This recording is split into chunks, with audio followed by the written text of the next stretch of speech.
जेव्हा ट्रॅफिक होता खूप, पूनमताई आणि मी खाली उतरलो आणि आम्ही फिरायला लागलो. ते खाल्लं तर छानच लागलं.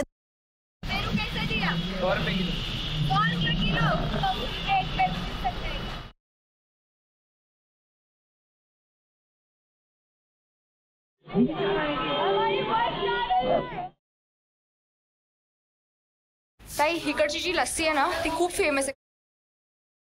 ती लस्सी मला खूप आवडली.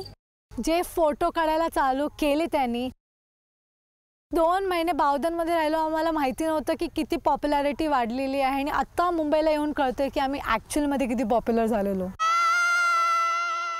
सगळ्या वाटणी सगळी माणसं राणा दादा पोटू पोटू पोटू पोटू खाल्लं.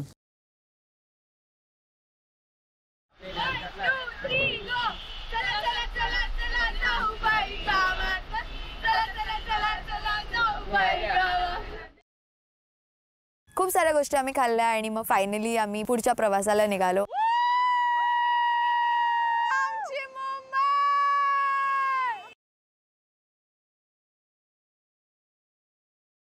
ही आहे प्रसिद्ध गिरगाव चौपाटी. गिरगाव चौपाटीवर आलं की तिकडे भरपूर भेळ खायची, भरपूर पाणीपुरी खायची.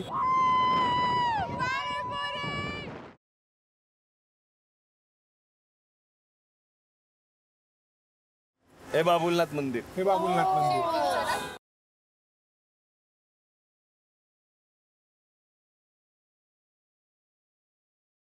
हा इकडून एक वरती रस्ता जातो, तो हँगिंग गार्डन म्हणतो. कमला नेहरू पार्क तिथे जातो तो.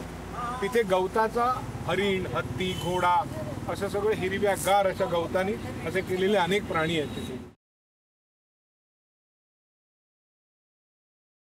हे बघा, हे मोठं जे दिसतंय ही बिल्डिंग कोणाची आहे? अंबानी. भारतातली एकमेव मोठी आणि जगातल्या काही नंबरमध्ये ती लिफ्ट लागते त्यांच्या बिल्डिंग मध्ये. आणि यात किती माणसं राहतात?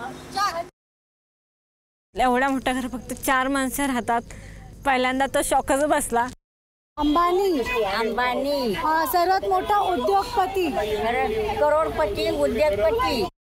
करोडपती मोठा माणूस असतो का नाही, उद्योगपती. त्याचा बंगला मला जावलाचे नाही. खूप त्याच्याकडे पैसा आहे, रास पैसा. खूप त्याच्याकडे पैसा आहे, त्याला काय जॉब लागणार नाही.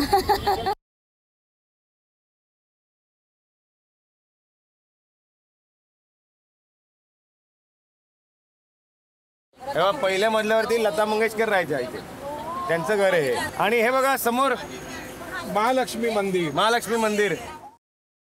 बघा, दर्शन झालं. मुंबई दर्शन करायचं म्हणजे gateway of India, Taj, Colaba, causeway असे डिफरंट मार्क्स आम्ही कव्हर केले. हा नवा पूल झालेला ना. पलीकडे आहे हाजी अली दर्गा म्हणतात तो. त्याला ही सर्व धर्माचे लोक येतात.